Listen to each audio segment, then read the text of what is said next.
ক্রমাগতভাবে বড় হচ্ছে চীনের অর্থনীতি। 2010 সালে দেশটির জিডিপির আকার ছিল $6,33,000 কোটি, যা $10 লাখ কোটি মাইলফলক স্পর্শ করে 2014 সালে। পরবর্তী 10 বছরে এর সঙ্গে যুক্ত হয়েছে আরও $8 লাখ কোটি। ক্রমান্বয়ে সম্প্রসারিত হতে থাকা অর্থনীতির মূল চালিকা শক্তি দেশটির বর্ধিত জনসংখ্যা। গেল 10 বছরে যা বেড়েছে অন্তত 5 কোটি। ফলে চীনে বেড়ে চলেছে সব ধরনের নিত্যপণ্যের চাহিদা। পিছিয়ে নেই গাড়ির মতো বিলাসবহুল পণ্য।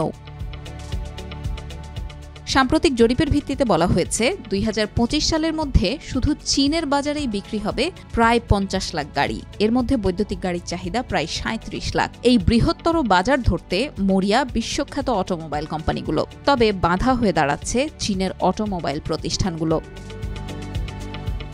পরিসংখ্যান বলছে 2 বছরের ব্যবধানে চীনে শুধু জেনারেল মোটরসের গাড়ি বিক্রি কমেছে প্রায় 50%। আর একই সময়ের ব্যবধানে আরেক মার্কিন জায়ান্ট ফোর্ডের গাড়ি বিক্রি কমেছে অন্তত 57%। ব্যতিক্রম চিত্র শুধুই টেসলার।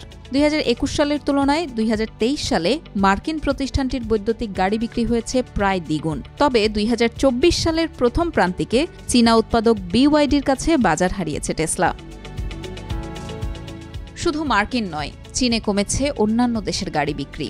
আগামী 5 বছরের মধ্যে এটি আরও নিম্নমুখী হতে পারে বলে ইঙ্গিত দিয়েছেন অটোমোবাইল বিশেষজ্ঞরা। বাজার বিশ্লেষক মাইকেল ডান বলেন, আগামী 5 বছরের মধ্যে ফোর্ড, GM, হুন্দাই, কিজা ও নিসানের মতো ব্র্যান্ডগুলো চীনা বাজার হারাতে পারে, কারণ তারা চীনা কোম্পানিগুলোর সঙ্গে প্রতিযোগিতা করে পারছে না। বিশ্লেষকরা মনে করেন, গাড়ি উৎপাদন ও বাজারজাতে বিদেশি উৎপাদকদের প্রক্রিয়াকে নিজেদের মতো সংস্কার করেছে চীনের উৎপাদকরা। পাশাপাশি British brand MG and lotus এবং সুইডেনের ভলভোর চীনের অংশ কিনে নিয়েছে স্থানীয় ব্যবসায়ীরা।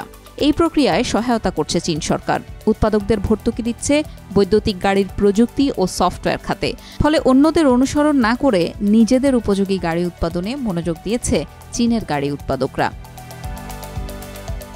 সব মিলিয়ে গেল 1 দশকে বড় পরিবর্তন এসেছে চীনের বৈদ্যুতিক বাজারে। 2019 সালে ওই বাজারে 1.5 লাখের কম গাড়ি বিক্রি করেছিল BYD। 2023 সালে এই সংখ্যা স্পর্শ করেছে 15 লাখ ইউনিটের মাইলফলক। শুধু BYD নয়, 2024 সালের প্রথম প্রান্তিকে বৈদ্যুতিক গাড়ি বাজারে ছাড়ার ঘোষণা দিয়েই বাজিমাত করেছে চীনের প্রযুক্তি জায়ান্ট শাওমি। মাত্র 15 দিনেই 1 লাখ গাড়ির প্রি অর্ডার পেয়েছে প্রতিষ্ঠানটি। শীঘ্রই এই বাজারে আসছে চীনের আরেক প্রযুক্তি জায়ান্ট হুয়াওয়ে। এমন পরিস্থিতিতেও চীনে বিদেশি উৎপাদকদের গাড়ি বাজারজাত অব্যাহত রাখার পরামর্শ বিশ্লেষক বিল রুশোর। তিনি বলেন, বিক্রয় নিম্নমুখী হলেও মার্কিন অটোমেকারদের চীন থেকে ব্যবসা প্রত্যাহার করা উচিত নয়। চীনে এই প্রতিযোগিতা বন্ধ হলে চীনের উৎপাদকরা যুক্তরাষ্ট্রের বাজার দখলের প্রতিযোগিতায় নামবে। সুতরাং প্রতিযোগিতার মাধ্যমেই বাজারে টিকে থাকার চেষ্টা করতে হবে।